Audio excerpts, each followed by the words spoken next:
Shri Piyush Goyal.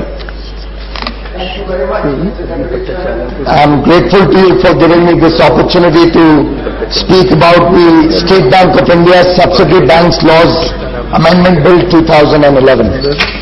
I am also grateful to the Honourable Minister for giving us a brief background about what transpired and why this bill has been introduced. Sir, at the outset, I would like to begin by making an appeal to Shri Anna Hazare to call off his fast, which unfortunately still continues, and I think the whole nation is troubled by it, and I think it's the sense of the House also that we send our prayers for his good health and long life in the service of the nation. Sure. So I wanted to start with a small observation about the whole process of debating the bills in this House. I opened the debate on an earlier amendment to the State Bank laws on 12th of August 2010. Sir, in that intervention I made some 8 or 10 important points about this working of the State Bank of India, about the working of the banking system as a whole. Unfortunately, I found absolutely no response from the Treasury, from the Honourable Finance Minister on any of those 8 or 10 points. And at the end of the day, I was left wondering that when we sit down and prepare for a debate, we sit down, burn the midnight oil, we come up with so many issues to be raised in the Parliament. We certainly expect the government to take note of it. We certainly expect some risk of the day. And maybe they are not able to reply in the course of the debate. One would at least expect that if so much effort has gone into a debate, if hours are spent onto a debate, honourable members raise issues for the government's consideration, at least after the debate, somebody in the government should look up what has transpired during the debate.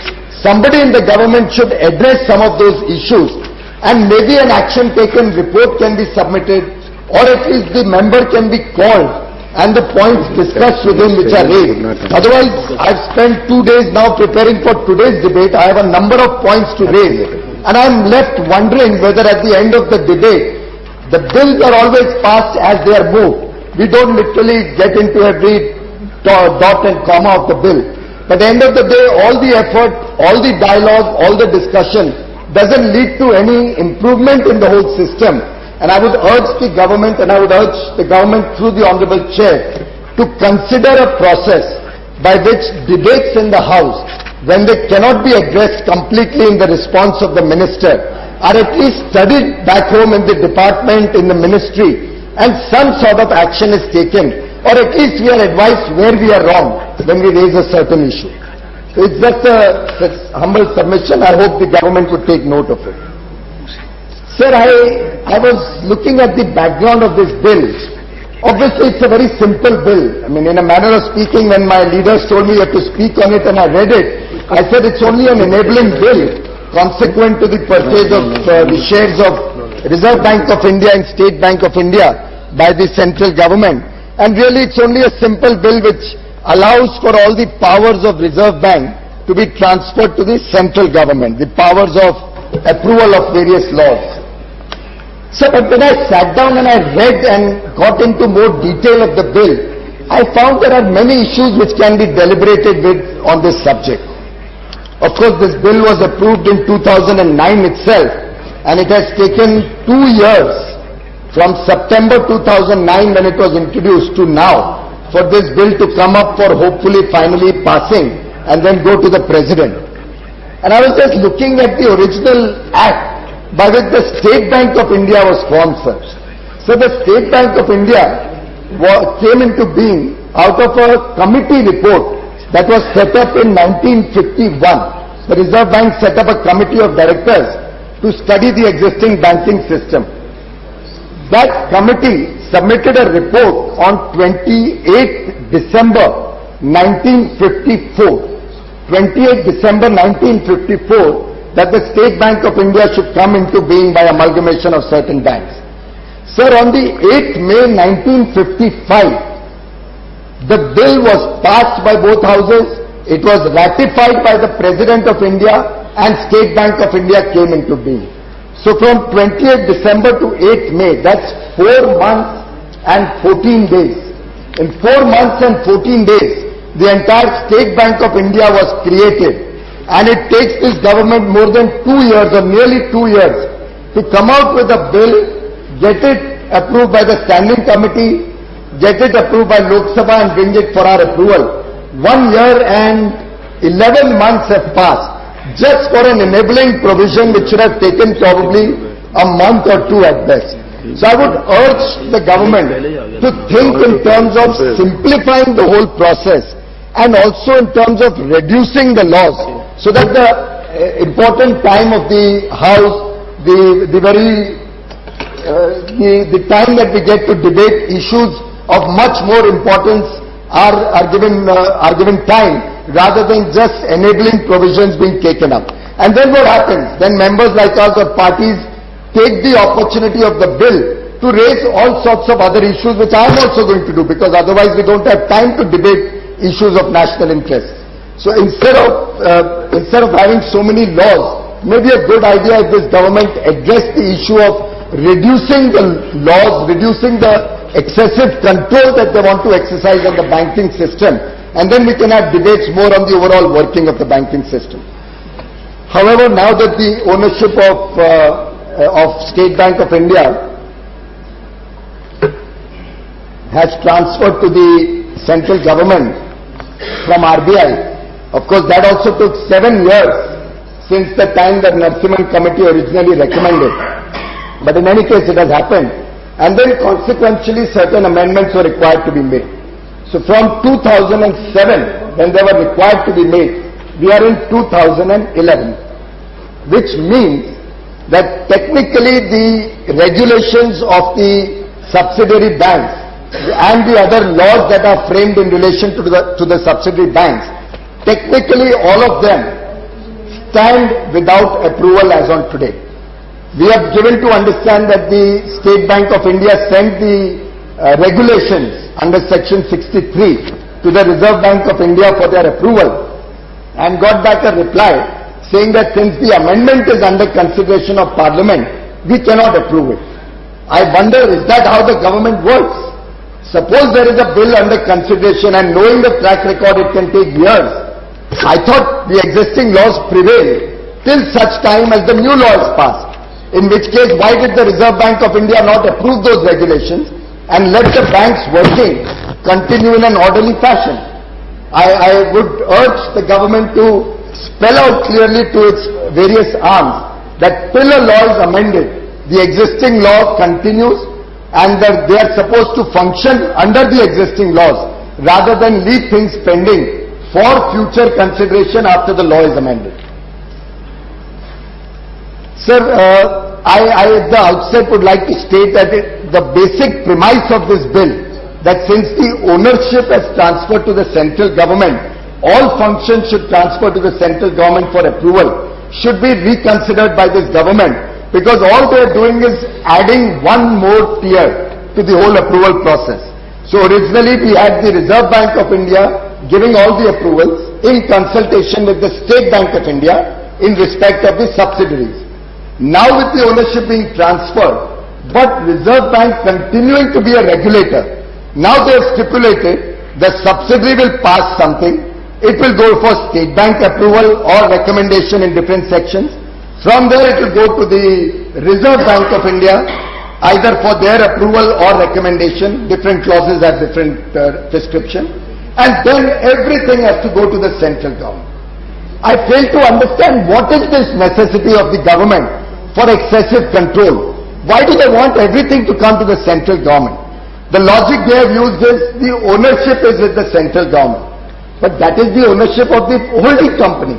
The subsidiaries are owned by the State Bank of India. Let the State Bank of India approve the regulations and other requirements of their subsidiaries.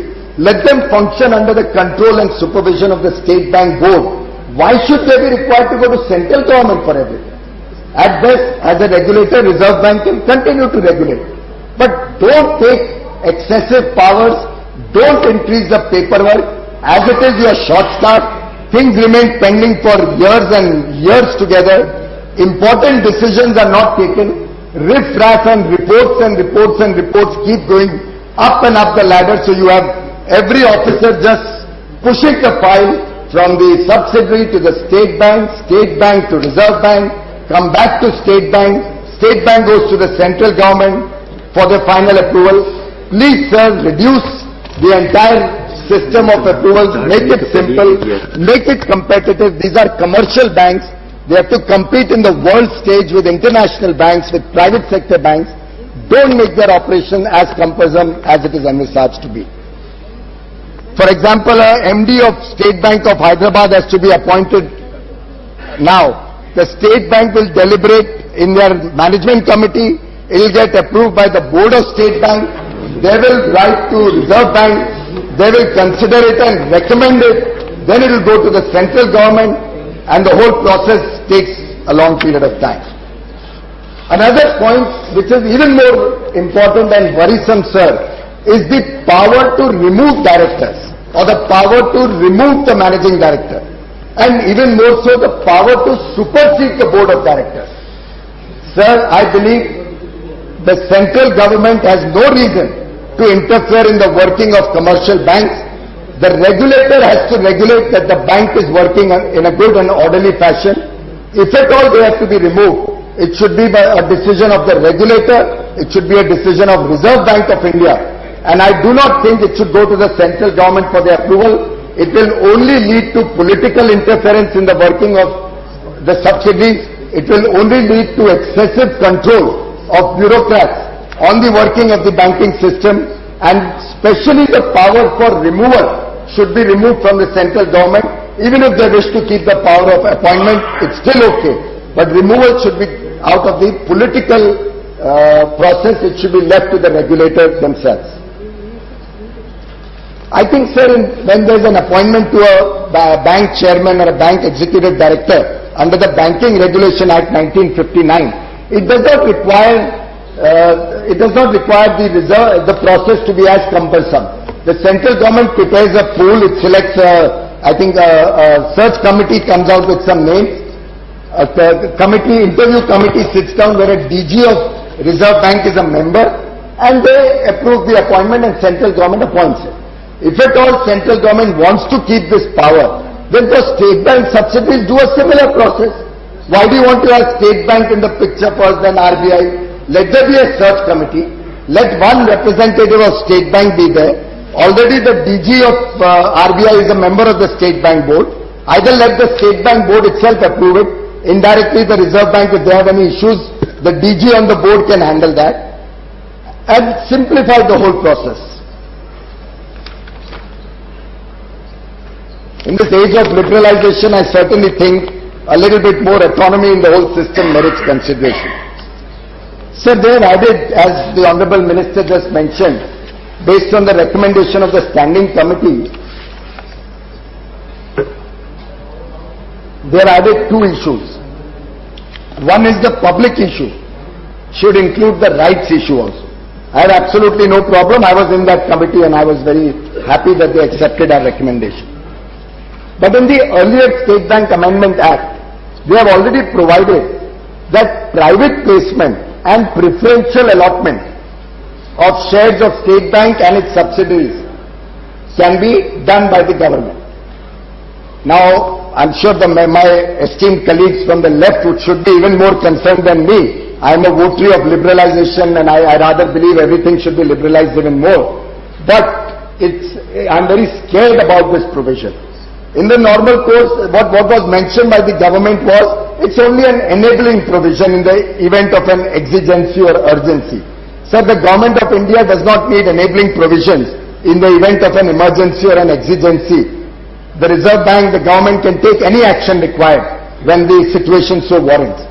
But a provision such as this slipped in quietly among so many other things can lead to the danger that some government someday may tie up with some multinational bank or with some private sector person and do a private allotment or a private preferential allotment to somebody for 10%, 15% of the bank.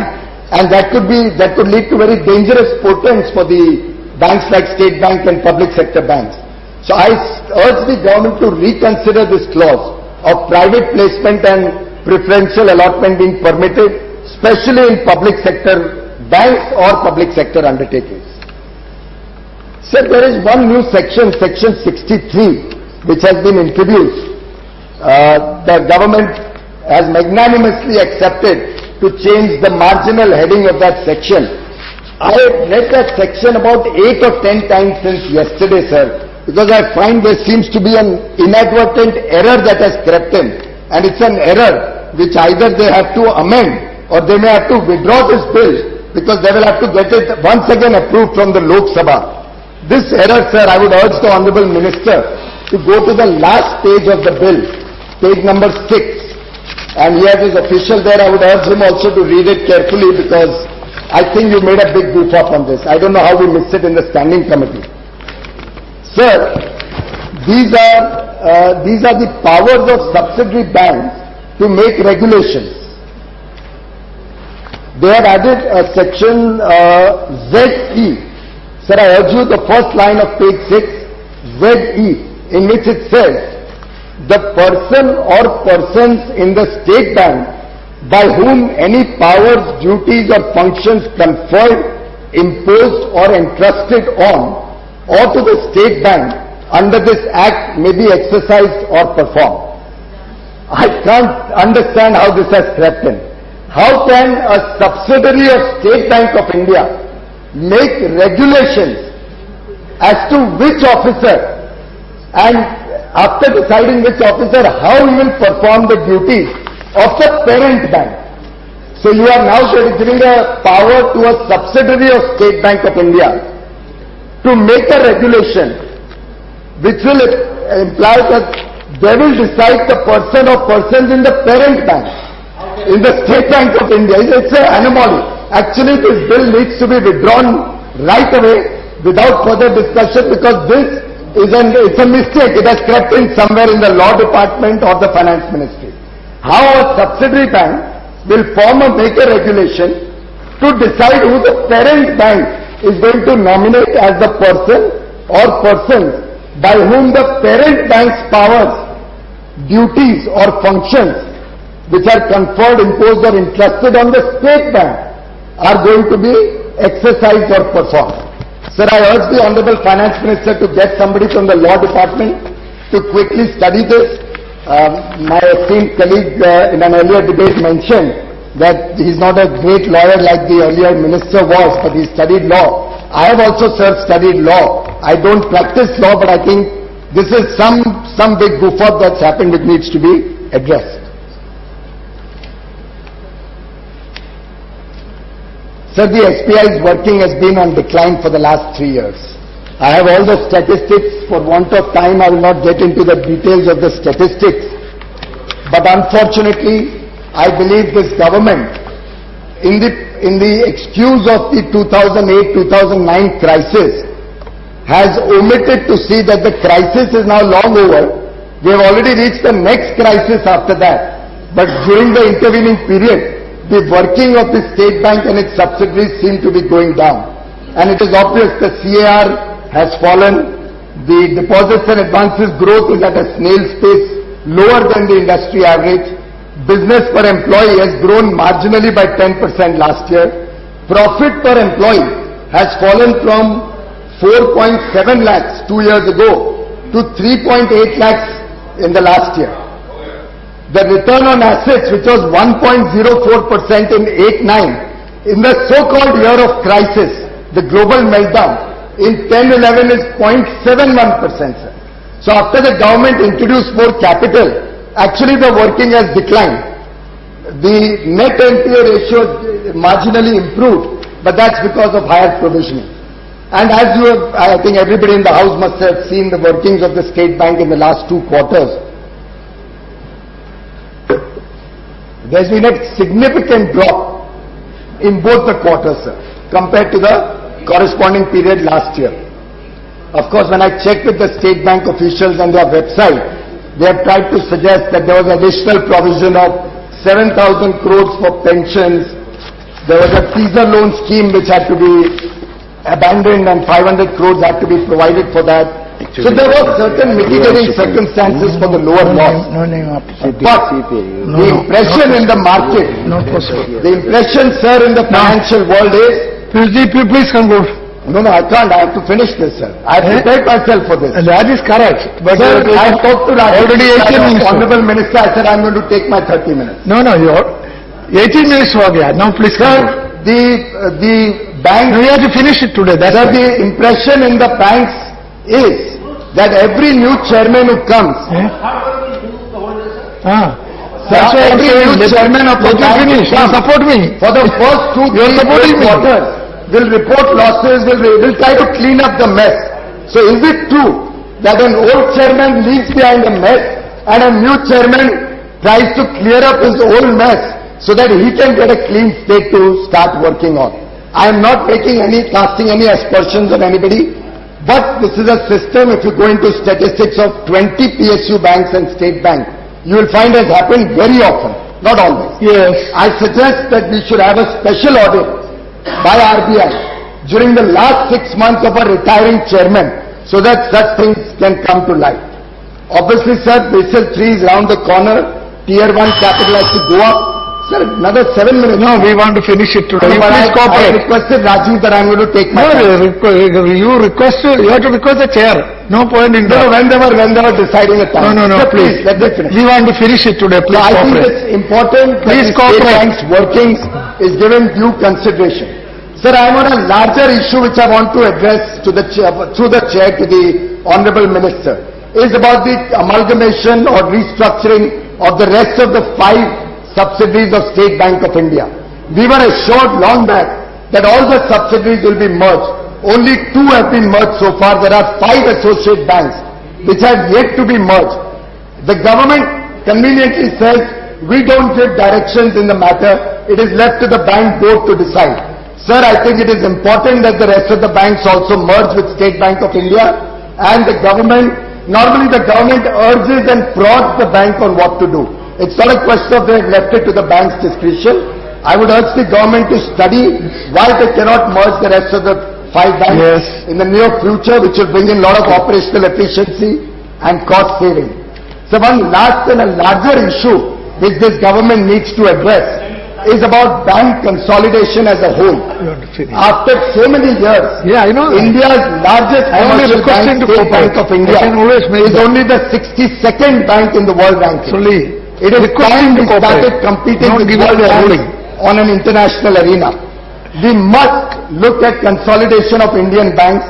Please don't give us your standard answer that it is left to the bank boards to decide. There is a vested interest of government to keep the banks separate. There is a vested interest to have more chairmen and MDs and directors. Therefore, bank boards will never on their own come to you and say we want to merge. And lastly, of course, there are issues of unions. Because not so much the union workers as much as the fact that leaders don't want to let go of their position.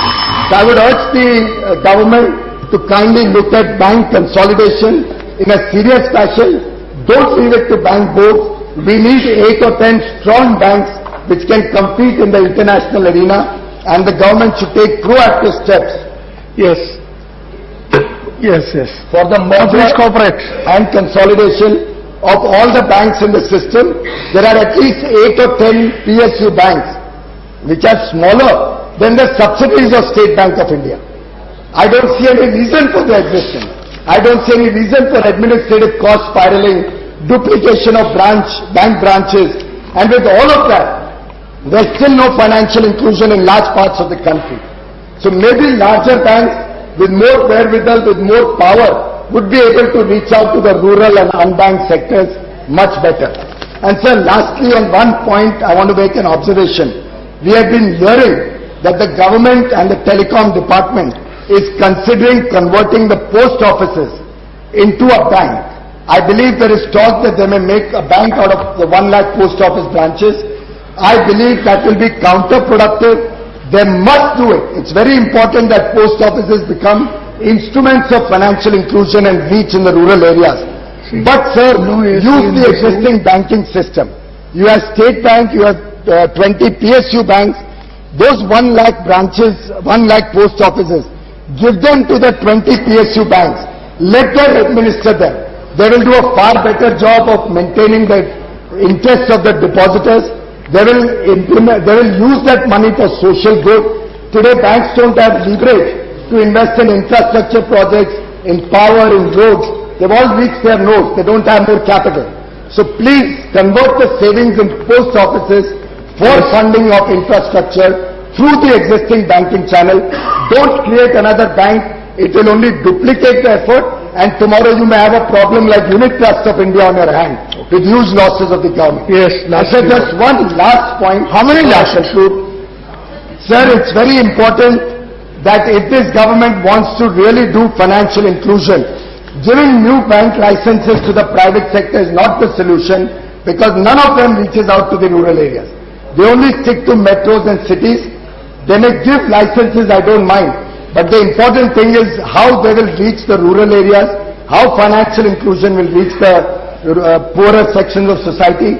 So please stipulate laws or please stipulate restrictions on these new banks, by which for every 2 branches they open in cities, they reach out to the rural areas, reach out to the Aam Aadmi on whose plans they have reached up to this position. Okay. I thank you very much. You are taking your full time. Accept. Thank you very much. Thank you. But sir, I do want the minister at least to respond on that point of ZE 63. You were not there. He has not. Section 63 ZE. It makes the whole bill absolutely He will do that. He will respond. Thank you. Now, Sri Pradeep Bhattacharya.